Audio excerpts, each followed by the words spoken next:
রব্বুল আলামিন আবার দ্বিতীয়বার দানের শীষ উপহার দিয়ে দানের শীষ প্রতীকে আপনারা ভোট দিয়ে ওনাকে জাতীয় সংসদে পাঠিয়ে এই রাজীবপুর ইউনিয়নবাসীর পক্ষে কথা বলার সুযোগ করে দেবেন।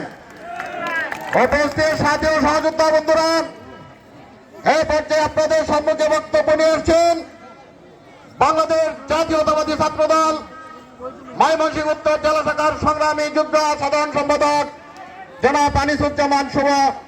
তাকে তার সংক্ষিপ্ত বক্তব্য রাখার জন্য আমি সবাই আহ্বান করছি। বিসমিল্লাহির রহমানির রহিম। বাংলাদেশ জাতীয়তাবাদী দল বিএনপি রাজীবপুর ইউনিয়ন শাখা কর্তৃক আয়োজিত আজকের এই জনসমাবেশে সভাপতিত্ব করছেন রাজীবপুর ইউনিয়ন বিএনপির ভারপ্রাপ্ত সভাপতি।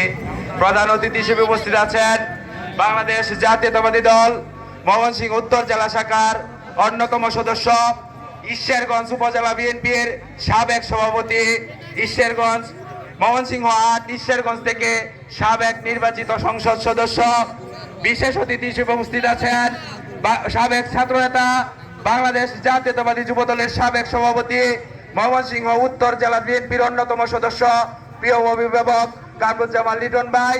বিশেষ অতিথি হিসেবে উপস্থিত আছেন ময়মনসিংহ উত্তর জেলা বিএনপির অন্যতম সদস্য, রাজীবপুরের কৃতি সন্তান জনাব অ্যাডভোকেট শাহজাহান কবির সাজু ভাই, এবং উপস্থিত আছেন বিএনপি ছাত্রদল যুবদল সহ সকল অঙ্গ সহযোগী সংগঠনের নেতৃবৃন্দ সহ রাজীবপুর ইউনিয়ন বিএনপি সহ রাজীবপুর জনগণের একাংশ।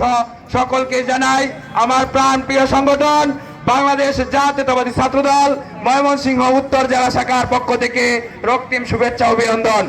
সংগ্রামী ভাইয়েরা আমার, দীর্ঘ 17 বছর লড়াই আন্দোলন সংগ্রামের মধ্য দিয়ে এই জাতীয়তাবাদী দলের প্রতিটি নেতাকর্মী শত প্রতিকূলতার মধ্য দিয়ে আন্দোলন সংগ্রাম করে এই জুলাই আগস্টের গণ অভ্যুত্থানের মাধ্যমে আমরা একটা নতুন বাংলাদেশ পেয়েছি।